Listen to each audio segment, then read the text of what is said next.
Duluth is taking a kinder, gentler approach to homeowners who violate city ordinance. Today, the city announced a new initiative called the Clean Streets, Strong Communities Courtesy Notice Program.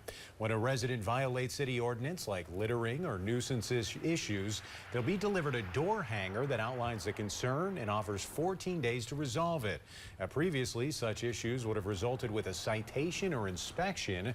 City leaders say the program puts communication and compassion first while maintaining current standards.